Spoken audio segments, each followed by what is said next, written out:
Kenyatta is currently a member, and Kenya is currently a member of the United Nations Security Council. 2, President Uhuru Kenyatta is a peacemaker, a peace lover in the region. As a peacemaker and a peace lover, a man who wants peace, the collapse of Ethiopia will affect Kenya and the neighboring countries across in Africa. So it is very important, and I welcome the decision by His Excellency President Uhuru Kenyatta to travel to Addis Ababa to make sure that there is this last minute effort to stop a war that was engineered, supplied, supported, equipped by external darker forces that have always looked for Africa, that have always wanted Africa to collapse. There are very many forces involved in the Ethiopian war. And 2, I welcome the decision by the president himself to go there. Because remember in the last 2 to 3 weeks, I am not confident enough. I don't have any confidence in Mr. Obasanjo for bringing peace in that region.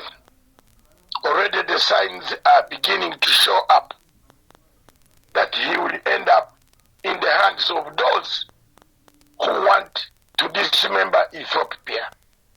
And if I'm wrong, those signs are beginning to show.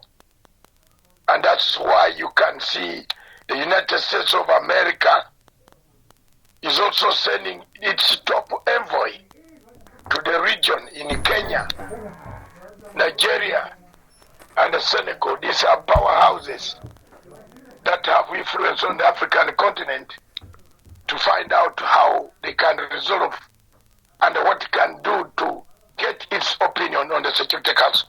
So I am confident about President Uhuru Kenyatta's mission. If it is peace, a peaceful mission to find out last minute to avert a collapse of Ethiopia, I support. Force cannot be used at the moment because both sides are armed. The only thing is silent diplomacy and the dialogue that is needed between the 2 warring or 3 warring parties. The other issue that has cropped out of the Ethiopian crisis is a regime change tactic that I am not happy with.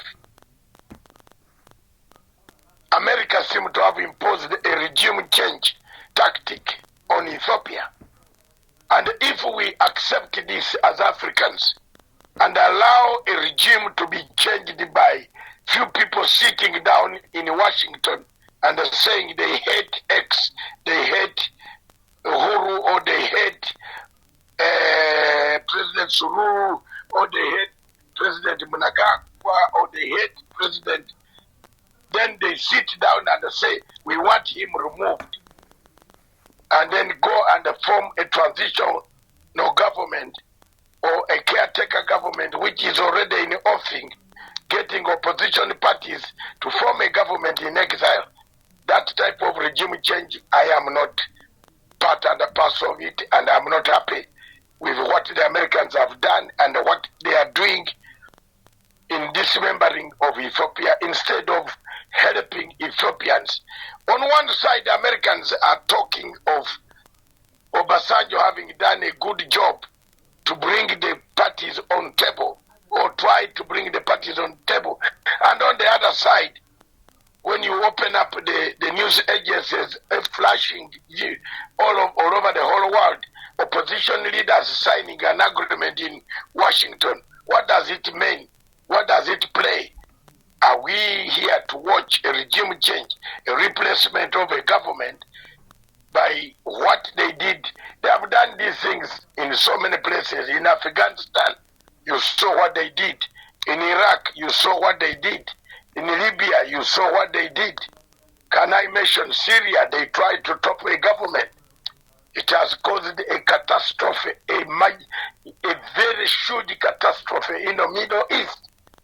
So these are some of the things that I reject as a Pan-African, of regime-changing people, governments that were, however bad the elections were, however bad the democracy is, the law must allow sovereign states to live in their sovereign status. You can't interfere, you can't come and impose leaders on the people of Ethiopia. That is an African point of view, and I stand by it. I blame the AU that has not been able to conduct its affairs transparently. Some of these things could be condemned, and we could be holding summits, make resolutions, and say condemn the question of regime change, which is being funded, logistically equipped by external forces on the people, on government of Ethiopia. I have friends in Tigray. They are my friends for a long time. But when it comes to unity of Africa, I don't usually support disintegration of Africa. Tigrayans are Ethiopians. They are part and parcel of Ethiopia. Why ignore them? Dr. Abiy made a mistake, and I want to repeat it here. The biggest mistake he made, and I hope President Uhuru Kenyatta will understand this. If you don't come on that root cause, any mediator in Ethiopian crisis will come out empty-handed. The biggest problem and the biggest threat on the sovereignty of Ethiopia is Eritrea. Eritrea does not like Tigray, does not like TPLF. Right from the days when we were in London, of Zenawi and Isaias Afwerki and Dr. Tedros Matsanga, we were all together fighting for democracy for Africa, for African democracy, and trying to get democracy when Mengistu Haile Mariam was in power and Museveni had a one-party state. All of us were together. We worked together. We had meetings together. I understand the problems of TPLF with Eritrea. So the biggest mistake that Dr. Abiy did not know, maybe which his predecessors had actually locked out Eritrea, even outside Addis Ababa. They could not come for AU summits. I'm telling you, if they were to come, they were under supervision. The president, Efaki, did not come for any AU summit. As long as Zenawi and the other former prime minister were on in power. The mistake that Dr. Abiy did was to rush without analysis, without any thoughts, without any looking deeper. What will it cost his nation or the friendship? He wanted a Nobel Prize laureate given to him, which he got. Now it will be removed from him because he will remain useless in the area if he doesn't work hard to make sure that he realizes his mistakes. It is very, very difficult. And one of the things that Aristotle taught me, which from the works which I read in political science to the highest level, is that if you don't say anything, then you are nothing. For me, I've said and I'm something. I have to say it. Dr. Abiy erred on that. He went into bed too early with Eritrea. Eritrea is a terrorist state, manning, supporting, equipping terrorists in the region to kill us. Period. Let's die, let them kill us, but we shall say the truth. Others will take up from our words. So for me, it was a terrible mistake for Eritrea to understand, to get involved, for the prime minister to go and shake hands and open up the border, and then eliminate, ignore the Tigray faction that was in the government, isolated them, discriminated them, give jobs to other people, their jobs that they used to hold, and start animosity between Tigray and the main other tribe of Ethiopia. And by the way, it is not only Tigray that is fighting the Prime Minister Abiy. The Oromo Liberation Front has been fighting for years and years. The Oromo Liberation Army is closer to capturing the capital city than even Tigray. So when you look at that, people are looking at Tigray force, but they are not looking at another force which is very close near the Uganda, the Kenya, Ethiopian border. It's a huge force there. And they have disagreed with Dr. Abiy over this question of Eritrea and support. And as I told you, there will be one prime minister, two presidents in the region that will soon be indicted by the United Nations Security Council, and they will be taken to for human rights abuses and genocide that has occurred in Ethiopia. And don't be surprised about Farimajo of Somalia, Isaias Afwerki of Eritrea, and the Prime Minister himself, plus the President of the other side of Tigray. There are people going to go down, and they because they have committed heinous crimes, they have committed genocide, they have prevented humanitarian supply lines to the people that are needy.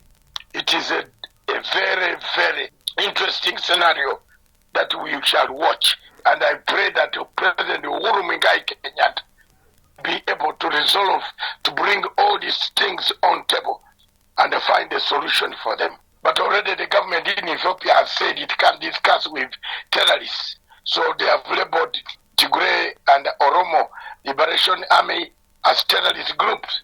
So how President Uhuru Kenyatta will convince them to come on the table and agree to some of the things, and also to form the government of national unity, whatever it is, I leave it to the mediators because they know better, but it looks like it will be an uphill task. Usually such pressure of war brings internal dynamics of politics within the systems. If you are head of state and you are facing a war of that level, there is bound to be quite internal dynamics from your own people, the army, the police and security agencies who could actually try to take you off before the situation happens. So if they are moderates or those who are moderates within the government of Ethiopia itself, who would like to seek peace with their own sisters and brothers across in Tigray, there could be changes in the government in Addis Ababa.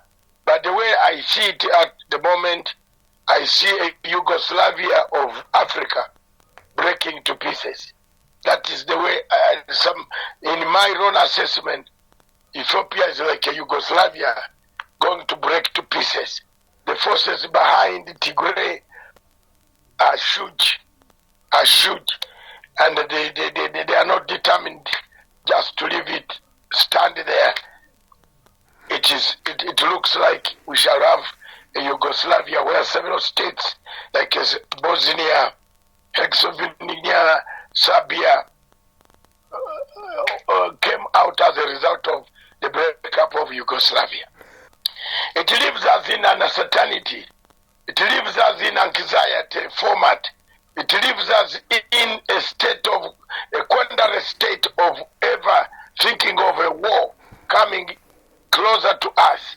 Ethiopia, the spillover over any injury on Ethiopia, we have a spillover on Kenya, we have a spillover on Uganda, we have a spillover on South Sudan, fragile peace. We have a spillover over Somalia because half of the Ethiopian troops are in Gedo area of Somalia. They occupy that area, the whole of it. So if you look, if there is a fight and there's changes it will affect the war in Somalia. So pacification of Somalia also becomes a very big problem for the people of the region. So in a short of it is that we are in a quandary state, a quagmire state, a chaotic political state where war is coming and where terrorists could flourish as a result of the breakup if Ethiopia breaks up. That is the summary, the state we are in.